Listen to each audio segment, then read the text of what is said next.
राज शर्मा जी आज यहाँ कांग्रेस में क्या करेगा? ऐसा जी, अभी हमारी कांग्रेस पार्टी की जो सिरसा लोकसभा से उम्मीदवार है कुमारी शैलजा जी नामांकन पत्र भरने के लिए जाएंगे। तो हजारों लोगों का जो हजूम आप देख रहे हो, किस प्रकार लोगों में उत्साह है, जो उमंग है। इस आज बिना मतलब हमने शॉर्ट टाइम पर ही ये प्रोग्राम रखा था, उसके बावजूद इस प्रकार हजारों लोग आए हैं, तो उससे साबित होता है कि सिरसा में कांग्रेस पार्टी की एक तरफा लहर है। सिर्फ 30 मिनट चाहिए। बोलिए सर। हाँ जी बोलिए सर। नंबर मेरा आज क्या कार्यक्रम है? आज बहन कुमारी शैलजा जी अपने लोकसभा के लिए नॉमिनेशन फाइल करने जाएंगी और उसके बाद डिस्ट्रिक्ट बार एसोसिएशन में वकीलों द्वारा उनका स्वागत है, उनसे वो वोटों की भी अपील करेंगी। आज आप देख सकते हैं कि किसी भी प्रकार से कोई ऐसा मैसेज नहीं था कि वर्कर इकट्ठे हों, लेकिन फिर भी क्योंकि नॉमिनेशन के लिए तो सिर्फ 4 बंदे ही जा सकते हैं, हज़ारों की संख्या में लोग आए हुए हैं। ये दर्शाता है कि जनता ने मन बना लिया है कि मोदी को उसको प्राइम मिनिस्टर से हटाने का और राहुल गांधी जी को प्राइम मिनिस्टर बनाने का और शैलजा जी को यहाँ से बहुत ही ऐतिहासिक और बहुत बड़ी जीत दिलाने का लोगों ने मन बना लिया है। विधायक जी आज क्या कार्यक्रम है? आज का हमारे कांग्रेस प्रत्याशी बहन कुमारी शैलजा जी का नॉमिनेशन है और नॉमिनेशन का प्रोग्राम है 11 साढ़े 11 बजे के बीच में बहन जी नॉमिनेशन करने जा रही है। तो उसी की तैयारियों में यहाँ कांग्रेस भवन में मीटिंग थी, तो तमाम साथी आज नॉमिनेशन के लिए आए हुए हैं। आज आपको कैसा महसूस हो रहा है? आज क्या, हमें तो पहले से महसूस है, 3-4 महीने पहले ही ये तय हो चुका था कि यहाँ से कांग्रेस प्रत्याशी की जीत निश्चित है। सिरसा में कांग्रेस पार्टी बहुत मजबूत स्थिति में है और निश्चित रूप से बड़े मार्जिन से कांग्रेस पार्टी यहाँ से जीतने जा रही है। बहन शैलजा जी को अपार समर्थन मिल रहा है, उसके लिए हम जनता का धन्यवाद भी कर रहे हैं।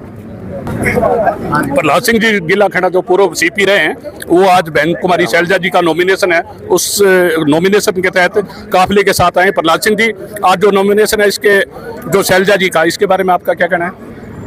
आज जैसे सभी को पता है, सारे साथी आए हुए हैं, कांग्रेस के जितने हमारे सिरसा के जितने भी नेता हैं, आज सारे बहन कुमारी शैलजा जी के नॉमिनेशन के लिए आए हुए हैं। 11 साढ़े 11 बजे के बीच में बहन जी नॉमिनेशन करेंगे और लगातार जिस तरीके का समर्थन जब से टिकट अनाउंस हुई है कांग्रेस की और सभी हलकों में बहन जी गए हैं, रोड शो निकाला है, उसमें आपने देखा होगा कितना अपार जनसमूह बहन जी के समर्थन के अंदर उमड़ के आया, कांग्रेस के उमड़ के आया। तो इससे ये सुनिश्चित है कि 4 जून को जब रिजल्ट आएगा वो इसी के मुतल्लिक आएगा।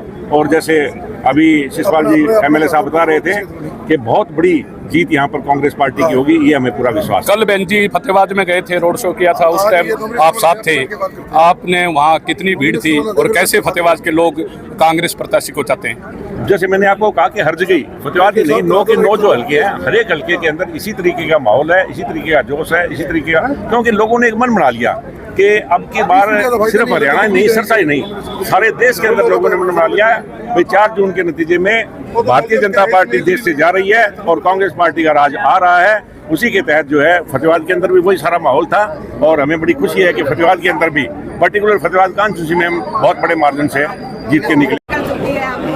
का जादू जो है खत्म हो चुका है, लोग समझ चुके हैं कि किस प्रकार ये जुमलेबाजी की सरकार थी। अब जो है आप देख रहे हो रोज किस पर विरोध हो रहा है, गांव के अंदर लोग घुसने नहीं दे रहे। तो इस प्रकार से जो है ऐसी पार्टी को लोग क्यों लाइक करेंगे? सारे आम पब्लिक ये कह रही है मोदी साहब ने देश बेच दिया, ये पूरी कहानी क्या है जी? बिल्कुल सही कह रहे हैं, सारे विभाग मोदी साहब ने बेच दिए और अगर एक बार आ गई तो देश बिक गया समझो। 4 लोगों के हाथ में दे रखा है इन्होंने देश को। आपको पता है अडानी अंबानी जैसे लोगों के हाथ में इन्होंने देश को दे रखा है, तो ऐसे लोगों के हाथ में जाएगा तो गरीब की आम आदमी की सुनाई कौन करेगा? अभी अयोध्या के अंदर इतना ठाठा तो एक इन्होंने मंदिर बना दिया जी, राम को ये नहीं चली आई। ऐसा है जी, राम के नाम पे वोट नहीं मिलता, राम सबका है, चाहे वो किसी पार्टी में है, राम सबके लिए एक है, समझते हो आप सब? वो तो जो है इस प्रकार कभी किसी के नाम पे कभी किसी के नाम पे, उनका अपना कुछ नहीं है, इसलिए वो हर बार जो है नया जुमला छोड़ने का काम करते हैं। ठीक है।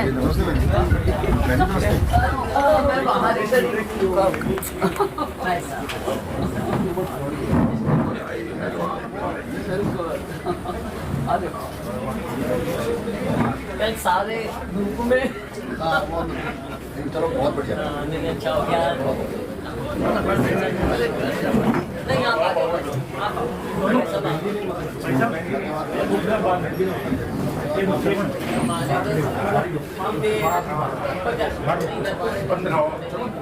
उनका तकलीफ का है ना।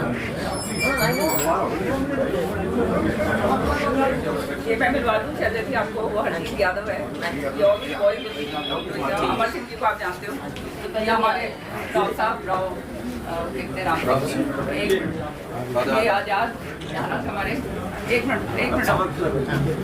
और ये सब दिलबाग मंडू और बिल्कुल ये हमारे जय सिंह जी अपने बात में, और उसमें वो है राजू सांगवान उधर का है, और कौन है, हाँ ये कृष्ण लेगा, कृष्ण लेगा, और कौन कांग्रेस का है,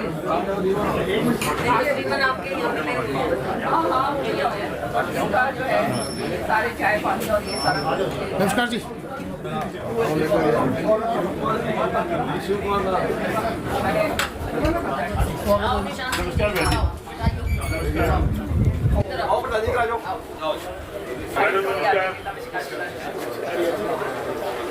निशान सिंह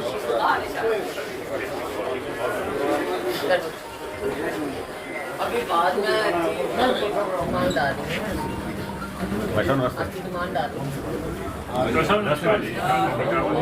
आपको देख के बड़ी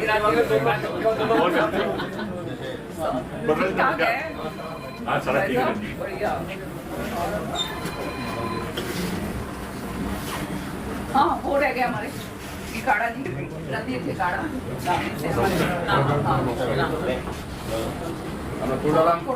और वो तो काम आएंगे। राम जी यात्रा में आए, हाँ हाँ मुझे पता है, मुझे सारों को मैंने कल भेज दिया था।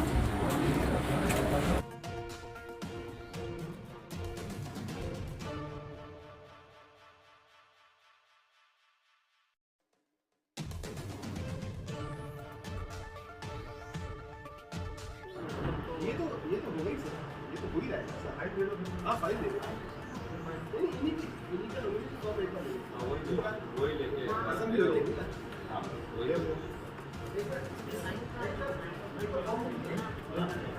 जी मैम, आप नामांकन पत्र भरने आ जाए तो आपको कैसा करें? जी बिल्कुल, अब आज ही हम नामांकन भर के अपना सभी लोग काम शुरू करेंगे।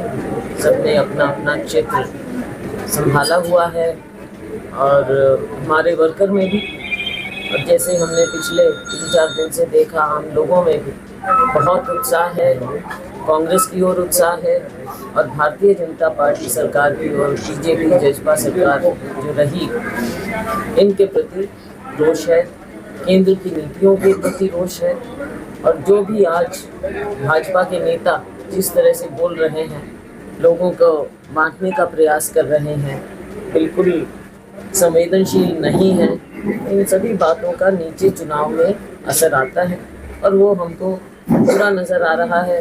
पूरे देश में दिन प्रतिदिन स्थिति बदलती जा रही है और जहाँ तक ये सिरसा संसदीय क्षेत्र की बात है, हमें विश्वास है पूरा क्षेत्र कांग्रेस पार्टी का साथ देगा। एक विपक्ष आप पे आरोप लगा रहा है कि 26 साल के बाद आप सिरसा में आएंगे।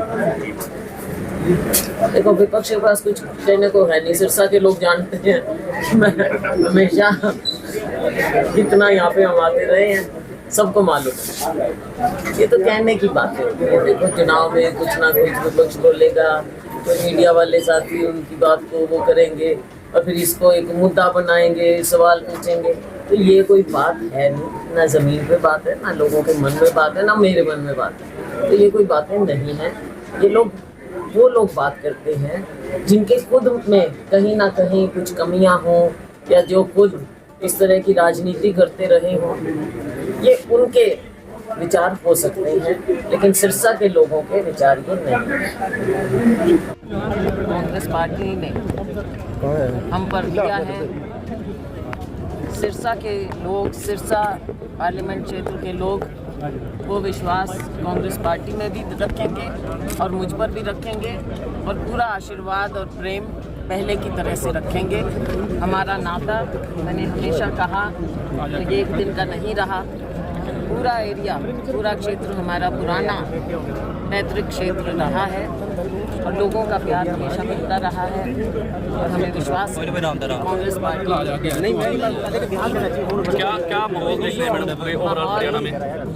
हमने 9 के 9 हलकों में एक दौरा कर लिया है और लोगों का उत्साह, देखो दोनों तरह की बात होती है, जनता का उत्साह भी और कार्यकर्ता का उत्साह। जनता में उत्साह होता है तो कार्यकर्ता में उत्साह आता है और कार्यकर्ता जब तत्पर होता है, उत्साहित होता है तो जनता में भी वो बात फैलती है और हमारी विचारधारा और कांग्रेस का संकल्प आम नागरिक के लिए, हर वर्ग के लिए, ये सारी बातें इकट्ठा होकर हम इस बात पर आते हैं कि माहौल बहुत बढ़िया है कांग्रेस पार्टी का और दिन प्रतिदिन और ज़्यादा अच्छा हो। बीजेपी का विधायक से बोलिए सवाल। मैडम जी, हुड्डा साहब उनके बांधी को न्योता दिया था क्या? पूछ लो। खुद आ रहे हैं, ये अपने आप प्रमाण करता है कि मैं मानता हूँ हरियाणा में माहौल बढ़िया है कांग्रेस का और यहाँ पर एक कांग्रेस पार्टी इतिहास पे आएगी और एक भारी बहुमत से यहाँ से चुनाव जीतेगी। बस अब बीजेपी कैंडिडेट और तमाम बीजेपी जो नेता हैं वो आपके जो प्रत्याशी है उनका पता पूछ रहे हैं कि उनका एड्रेस बता दीजिए, उनकी 2 गज जमीन नहीं, उनके 2 मकान नहीं। मैं उनको ये पता करने की आवश्यकता है पहले की जो 5 साल में 5 पार्टियां बदल चुके हो, पहले से उनकी पार्टी क्या ये स्थिर है, ये भी कहने की उनसे पता करने की आवश्यकता है। जो 4 महीने 5 महीने 6 महीने पहले जो गाड़ियों में खड़े होके, बसों में खड़े होके, आपने भी फोटोएं देखी होंगी, जो इस सरकार से सवाल पूछा करते थे, मोदी जी के खिलाफ जो नारे लगाया करते थे, आज कहते हैं कि प्रधानमंत्री के लिए वोट मांगने का काम कर रहे हैं। तो पहले उनको नीति नियत उनको सिद्ध करनी होगी। यहाँ तो शैलजा जी के मकान की आवश्यकता नहीं है। जिस तरह का जनसमूह है, आज बुजुर्ग से बुजुर्ग आदमी कहता है मेरे दिल में शैलजा जी रहती है, यहाँ पे उन्हें मकान बताने की आवश्यकता नहीं है। ये तो जो उम्मीदवार हैं 2009 से यहाँ पर हैं, 4 चुनाव लड़ने जा रहे हैं और आज की तारीख में आम जन के में आप किसी से भी पूछ ले उनके लिए क्या भावना है, वो अपने आप दर्शाती है। और शैलजा जी इतने लंबे समय बाद जरूर आ रही हो और जो जिस तरह का जनसमूह निकल कर आया वो अपने आप में हालात बताता है कि उनके लिए जनता की भावना क्या है। एक जुड़ाव बना रहा है एक परिवार की तरह और मैं मानता हूँ हर एक कार्यकर्ता का जो घर है वो शैलजा जी का घर है। वैसे अभी अशोक तंवर ने एक और बयान दिया, उन्होंने कहा कि मैंने पार्टियां इसलिए बदली, इसलिए कांग्रेस छोड़ी कि यहाँ पर मुझ जैसे गरीब और आम आदमी का हाथ काट के उन्होंने अपना सिंबल बनाया। तो आप पहले ये बता दीजिए, इससे पहले आम आदमी पार्टी में थे, वो तो आम आदमी पार्टी थी जो कहते थे आम आदमी पार्टी, उसको क्यों छोड़ा? उससे पहले तृणमूल कांग्रेस को क्यों छोड़ा? उससे पहले उन्होंने खुद का भी एक मेरे ख्याल से एक संगठन बजाया था, अपने खुद के संगठन को क्यों छोड़ा? पहले ये जवाब दे दे। कांग्रेस पार्टी, जिस पार्टी ने 15 साल के इतिहास में, वो शायद एक ऐसे शख्स होंगे पूरी किसी भी राजनीतिक पार्टी में, कांग्रेस नहीं, शुरुआत हुई NSUI के राष्ट्रीय अध्यक्ष बनाया गया, उसके बाद युवा कांग्रेस का राष्ट्रीय अध्यक्ष बनाया गया, उसके बाद रहते हुए राहुल गांधी जी ने यहाँ पर सीधी टिकट देने का काम किया, सबने मिलकर उनको सांसद चुनने का काम किया, सांसद के बाद AICC सेक्रेटरी बनाने का काम किया पार्टी ने, राजस्थान की उस समय जिम्मेवारी दी गई थी, तो उसके बाद आए PCC प्रदेश अध्यक्ष बने। कहते हैं खुद गर्व से कहा करते हैं मैं सबसे लंबे समय का 6 साल से प्रदेश अध्यक्ष रहा। उसके बाद जब पार्टी की दुर्गति कर दी उसके बाद वो छोड़कर चले गए और कहते हैं कि पार्टी ने मुझे क्या दिया, ये गरीब कार्यकर्ता को क्या दिया। ये तो हमारे जैसे कार्यकर्ता जो आसपास खड़े हैं इनसे पूछिए, इनके दिल में जो 30 सालों से कांग्रेस के अंदर रहे हैं, उनको अभी तक दरिया बिछा रहे हैं, मगर वो फिर भी पार्टी के साथ जुड़े हुए हैं। और जिस व्यक्ति विशेष को इतना कुछ मिल लिया वो पूछ रहा है कि मुझे इस पार्टी ने, गरीब आदमी को क्या दिया, तो अपने आप ये बात पूछ सकते हैं उनसे।